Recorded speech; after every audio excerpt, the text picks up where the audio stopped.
मृदा अपरदन किस किस कारण से होता है? अब सब लोग को समझ में आ गया था? पहला कारण बताओ मृदा अपरदन होने का। मृदा अपरदन क्यों हो गया? वर्षा के पानी के द्वारा क्या हुआ? मृदा अपरदन होता है। ठीक है। हाँ, दूसरा कारण हवा के द्वारा मृदा अपरदन होता है। तीसरा कारण नदियों की बाढ़ के कारण मृदा अपरदन, आंधी के कारण मृदा अपरदन। ये हमने 4 कारण जान लिए। अब हम इसका उल्टा करेंगे कि इससे बचने के उपाय। ठीक है? अभी तक किसी ने सोचा कोई उपाय?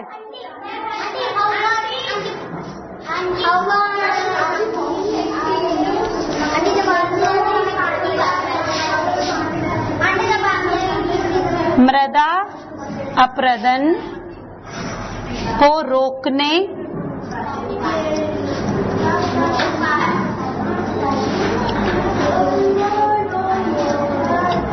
के उपाय। सबसे पहला पॉइंट, ये हम आपको एक एक्सपेरिमेंट पहले बताएंगे। ठीक है? पहले हम लोग एक प्रयोग करेंगे, उससे पता चल जाएगा कि मृदा अपरदन कैसे रोका जाए। आप लोगों ने अभी भी मुझे बताया था आंधी और हवा के द्वारा मृदा अपरदन होता है। बेटा यहाँ हो तुम, इसको पकड़ो। ये आपको एक जमीन का टुकड़ा दिखाई दे रहा है, इसमें क्या है? क्या उगा हुआ है? मतलब कि पेड़ पौधे। ये तो घास है कि पेड़ तो अंदर हम लोग दिखा नहीं, तो इसका मतलब इसमें पेड़ पौधे और जो मिट्टी है ना वो दिखाई दे रही है। नो, मिट्टी कहाँ दिखाई दे रही है? केवल हरा हरा घास दिखाई दे रहा है। आपको कहाँ मिट्टी बहुत कम दिखाई दे रही है ना? तो मतलब इसकी जो जड़ें हैं वो कहाँ है? मिट्टी के अंदर है, और मिट्टी ने उनको जोर से पकड़ा हुआ है। पकड़ा हुआ है कि नहीं? इसीलिए तो दिखाई नहीं दे रही है। और हमने एकदम पास पास पास पास घास उगा दी है, जिससे कि हम लोग जब चलते हैं ना घास पर, तो मिट्टी में पांव हमारे गंदे नहीं होते हैं, क्योंकि वो मिट्टी तो दबी हुई है, उससे घास से दबी हुई है, जड़ों से चिपकी हुई है। अब हम खूब तेज उधर बैठे हुए हैं और आंधी आ रही है, किसी बगीचे में बैठे हुए हैं, खूब तेज आंधी आ रही है, तो क्या होगा? कोई मिट्टी नहीं उड़ेगी, क्योंकि सारी मिट्टी तो जड़ों में फंसी हुई है। कि सारी मिट्टी जो मैदान की थी वो तो सारी जड़ों में फंसी हुई है, तो उसको उड़ने ही नहीं देगी वो जड़। मतलब उसको जड़ इतनी जोर से पकड़े हुए है मिट्टी को कि मिट्टी कोशिश भी करेगी उड़ने की, तो घास तो हिलने लगेगी, पेड़ हिलने लगेंगे, लेकिन मिट्टी नहीं उड़ेगी, क्योंकि मिट्टी को उसने रोका हुआ है। तो पहला कारण, पहला उपाय क्या है? कि हमें अपनी जमीन पर ज्यादा से ज्यादा पेड़ लगाने चाहिए। अगर थैंक यू बेटा, बहुत ज्यादा हम लोग पेड़ लगाएंगे तो उतनी मिट्टी को वो जड़ों में दबा के रखेगा और मिट्टी का अपरदन बच जाएगा। कितनी भी आंधी चले, कितनी भी हवा चले, मिट्टी का अपरदन कम से कम होगा। तो पहला कारण जो है कि घास, झाड़ी, पेड़ पौधे, ये चाहे जितने तुम लोग उगा सकते हो, हमें उगाने चाहिए।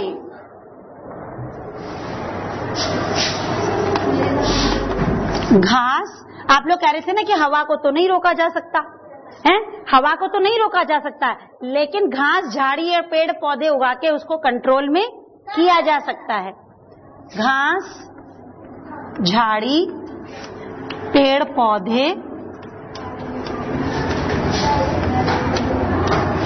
उगाने से, इसके 2 एक्सपेरिमेंट्स हैं। एक मैंने बताया हवा के द्वारा मिट्टी का अपरदन कैसे रोका जाए, तो उसकी वजह थी कि हमें घास उगा देनी है ना, उगाने से। अच्छा, इसकी 2 बातें हैं, 2 पॉइंट्स हैं। एक तो पेड़ पौधे उगाने से हवा चली तो वो नहीं उतरी, और दूसरी बात नहीं बेटा, दूसरा पॉइंट देखो। अब ये बेटा तुम आओ आगे, इसको यूं पकड़ो, ठीक है? इसको थोड़ा सा टेढ़ा रखते हैं, और तुम आओ बेटा, और इधर आओ। ये दूसरी ट्रे है जिसमें केवल मिट्टी भरी हुई है, ठीक है?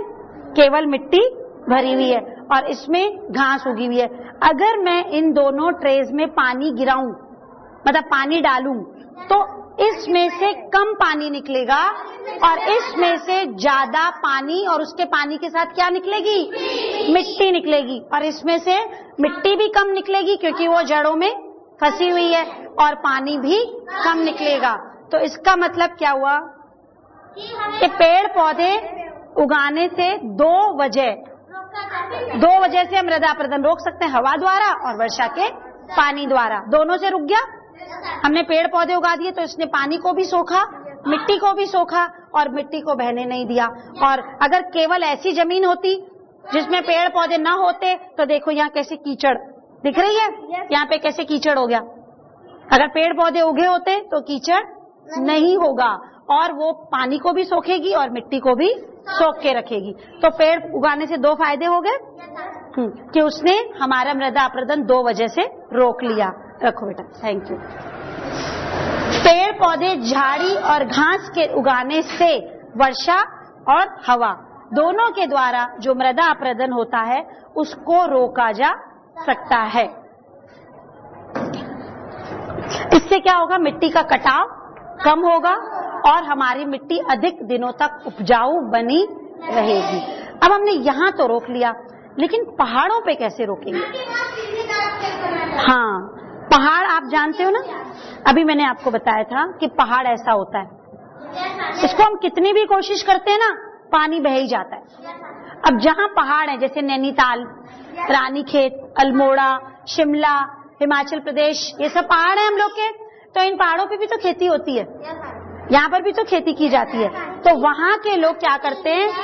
हाँ, जो अपने खेत होते हैं ना, जो हम लोगों के उत्तर प्रदेश में जो मैदानी भाग होते हैं, उनका खेत कैसा होता है?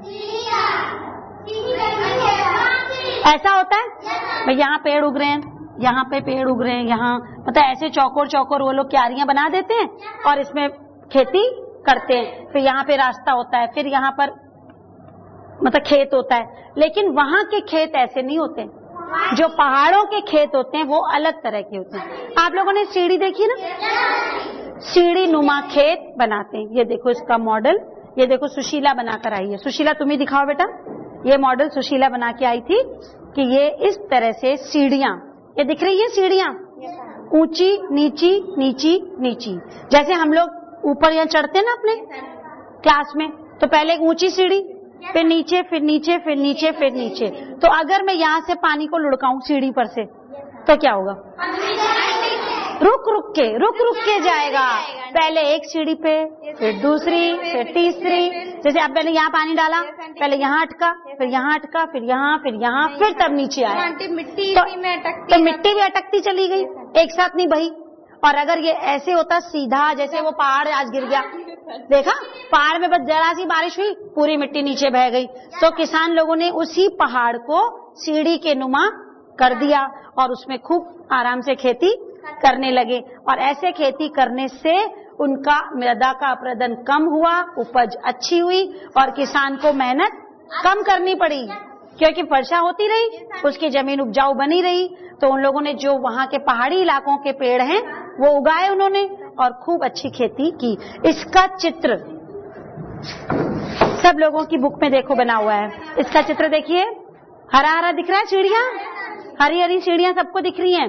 ये ऐसे गोल गोल कटावदार, नैनीताल जाएंगे ना हम लोग तो नैनीताल में भी दिखाई देती हैं इस तरह की, रानीखेत, जहां भी पहाड़ी इलाके होते हैं।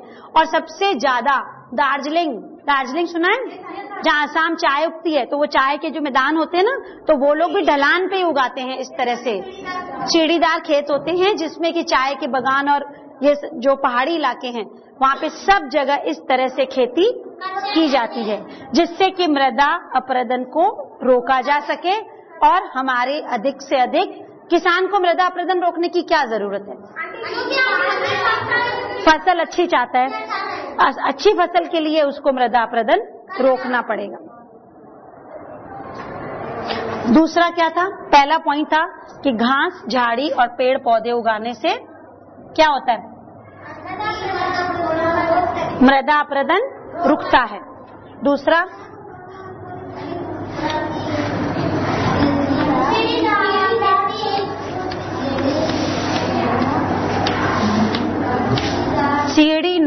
खेत बनाकर मृदा अपरदन रोक सकते हैं।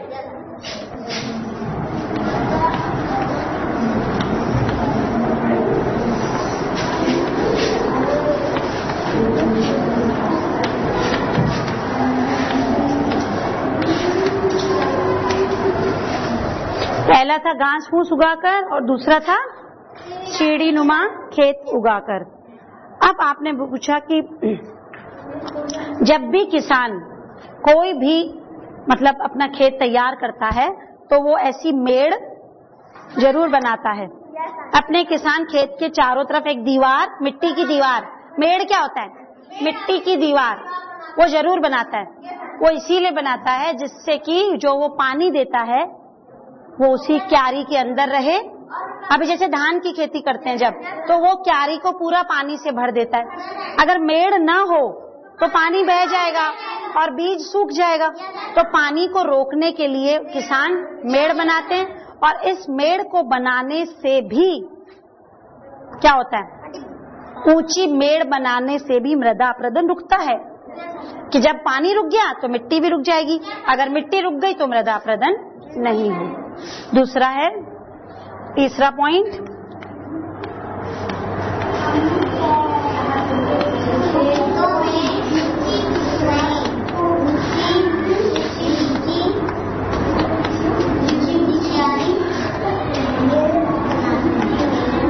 ऊंची ऊंची मेड़ बनाने से मृदा अपरदन रुकता है।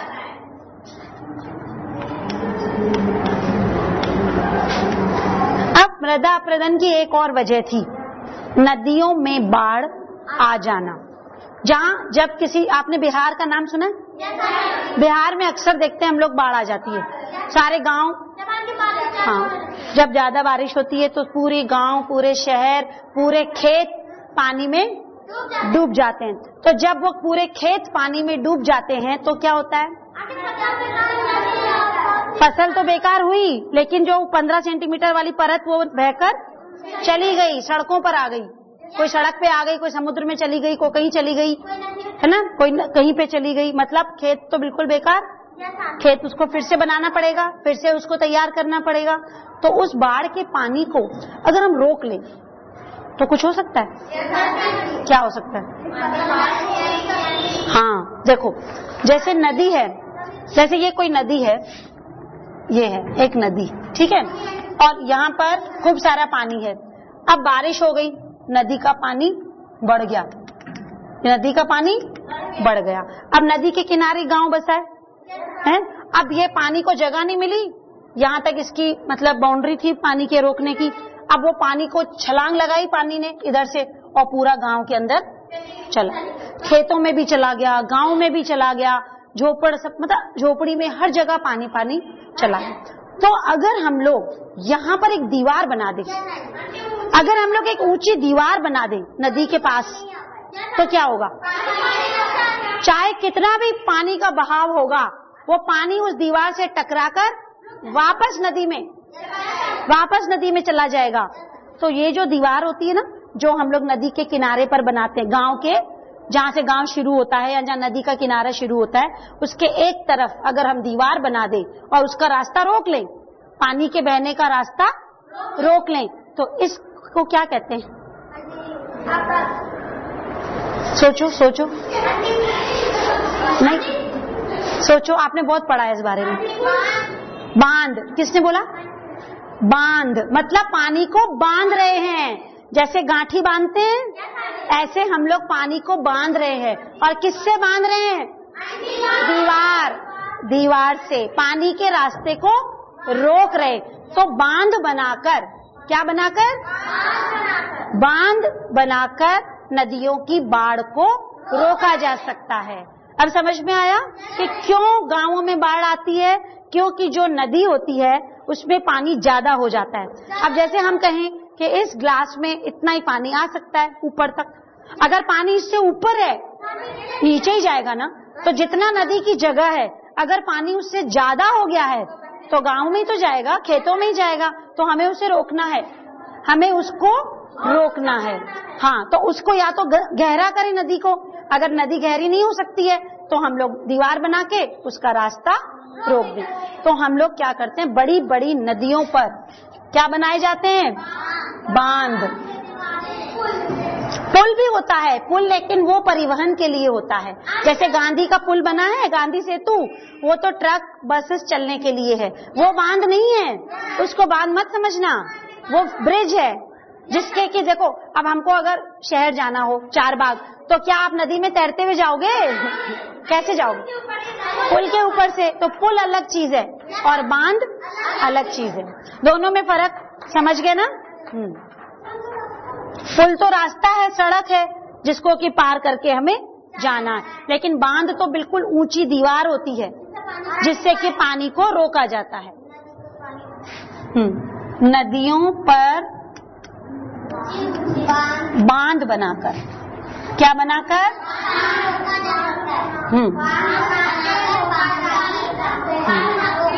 अगर पानी रुक गया तो मृदा अपरदन भी रुक गया, है ना? अगर पानी रुक गया तो मृदा अपरदन भी रुक जाएगा। बांध बनाकर पानी को रोकते हैं। अब हम आपको बताएं कि जो ये बांध बन के पानी को रोकते हैं ना, इसके भी दो फायदे हैं।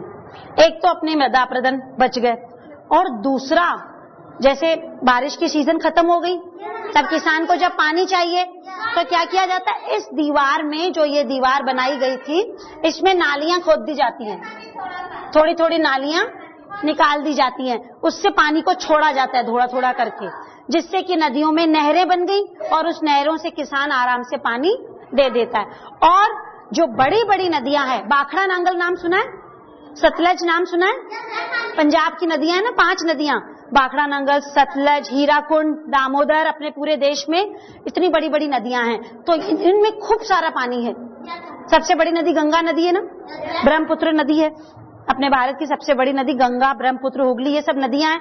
इन सब नदियों पर बड़े बड़े बांध बनाए गए हैं, और उनसे दो बातें हमारी हो रही हैं। एक तो मृदा अपरदन रुक रहा है, और दूसरा हम इस बांध के पानी को, ये जैसे हमने कहा ना, इसमें हमने नाली बना दी, अगर इस पानी को बहाव जोर से फेंके हम लोग, मतलब नाला जिसको कहते हैं, बहाएं, तो नीचे अगर टरबाइन लगा दें तो इससे जल विद्युत उत्पन्न की जा रही है, हाइड्रो इलेक्ट्रिसिटी।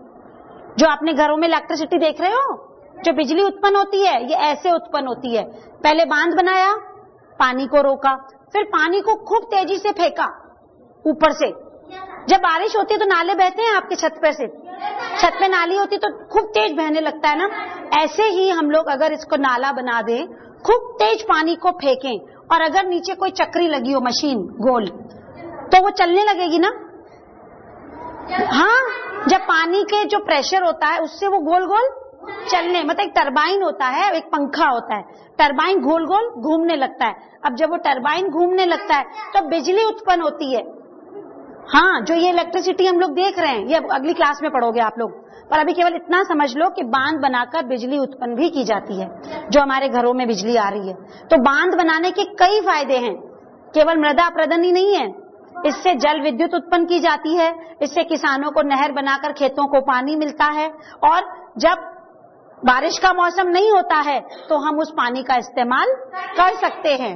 नहीं तो पानी जब बारिश का बह गया तो आप रोक नहीं पाओगे, वो तो कहां का कहां सूख गया, जड़ें सूख गई, किसी ने सड़क पे चला गया कहीं कैसे। लेकिन अगर आपके पास जमा हुआ पानी है तो आप उसको इस्तेमाल कर सकते हैं। तो बांध बनाने का एक नहीं कई फायदे हैं, और हमारे भारतवर्ष में कम से कम 10-12 बांध बनाए हैं, कम नहीं है, बहुत पूरी लिस्ट है बांधों की। सबसे बड़ा है बाखड़ा नांगल, पंजाब में है, सतलज नदी के किनारे पर बाखड़ा, और वहां की बिजली जो है पूरे नॉर्थ इंडिया में, पूरे उत्तरी भारत में इतना उत्पादन होता है कि उत्तरी भारत को वो सप्लाई करता है, खूब बिजली उत्पादन होता है, क्योंकि पंजाब नदियों का प्रदेश है।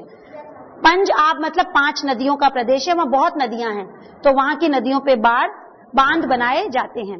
अब देखो, एक बांध हम आपको चित्र में दिखा सकते हैं, दिख रहा है बांध, दिखा, दीवार सफेद वाली, और उसके पीछे नदी दिख रही है ना। अब इसमें छोटे छोटे नाले भी तो बह रहे हैं, दिख रहे हैं सबको। ये देखो, सीढ़ी भी बनी है इधर, और ये जो देख रहे हैं यहाँ पर, ये नाले लगे हुए हैं, इसमें से दरवाजे धीरे धीरे नालियां खोलेंगे तो पानी जब चाहिए तो इधर की तरफ आ जाएगा। दिखा, इस तरह के बांध होते हैं ये वाले। इससे पानी को देखो, नहीं तो अगर ये बांध ना होता तो ये नीला वाला जो पानी है सारा गांव में भर जाता, नुकसान होता। इसी को कहते हैं बांध बनाना।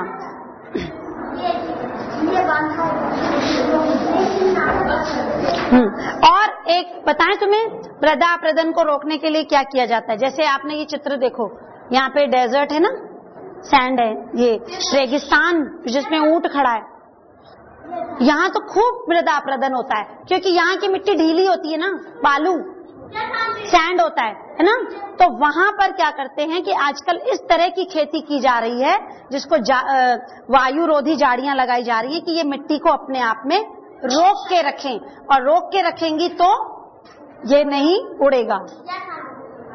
और एक होती है जायद की फसल। जायद की फसल जानते हो क्या होता है? एक ये नई टर्म है, इसको खाली बता दें, जायद की फसल। जायद की फसल ये होता है कि आप सब लोग जानते हैं, कितने लोग खेत जा चुके हैं? जा चुके हैं। तो आजकल खेत में क्या हो रहा है? धान, मतलब चावल बोए गए, चावल की बुआई हुई है ना, खूब सारा खेतों में पानी है। कब कटेगा? अक्टूबर। इतनी जल्दी कहाँ पक जाएगा, एक महीने में। अक्टूबर नवंबर में कटता है धान। जब अक्टूबर नवंबर में धान कट जाएगा तो किसान उस धान को सुखाता है, तो उसका जो खेत है वो 2-3 महीने फालतू पड़ा रहता है जमीन। तो वो उन 2-3 महीनों के अंदर कुछ सब्जियां या कुछ दालों के पेड़, मतलब झाड़ी वाले, जो 2 महीने में फसल दे देते हैं, जैसे सोयाबीन और आजकल कई फलों के हैं, ये जो भिंडी, जो सीजनल वाले जो फ्रूट्स होते हैं, ये 2-3 महीने में फसल तैयार हो जाती है। तो वो क्या करता है, उस 2-3 महीने के अंदर जब तक गेहूं का सीजन आएगा बोने का, तब तक वो ये बो देता है, आलू बो देता है जो 2 महीने में तैयार हो जाए। तो उस फसल को जायद की फसल कहते हैं। इससे 2 फायदे हैं, एक तो किसान को पैसा मिल गया है ना, दूसरा उसकी मिट्टी पे पेड़ लगने से मृदा अपरदन रुक गया। नहीं तो फालतू पेड़, फालतू जमीन रहेगी तो उड़ उड़ के बेकार हो जाएगा। तो उसने क्या कर दिया, एक छोटी सी फसल उगा दी, लेकिन वो फसल गेहूं और चावल से अलग तरह की फसल होती है। हमारे भारत देश में 2 फसलें पूरे साल के अंदर उगाई जाती हैं, एक खरीफ और एक रबी, मतलब एक गेहूं और एक धान, एक सर्दी की फसल, एक गर्मी की फसल। लेकिन उन दोनों के बीच में ऐसा मौसम होता है जो न गर्मी न सर्दी, तो उस फसल में जायद की फसल उगाई जाती है। इससे फायदे ही फायदे हैं, किसान को भी फायदा है, जमीन को भी फायदा है, और हम लोग का भी फायदा, क्योंकि अगर हमारा देश इतना कुछ उगाएगा तो हम लोग खुश रहेंगे, हमारा देश अमीर हो जाएगा। समझ में आ गया?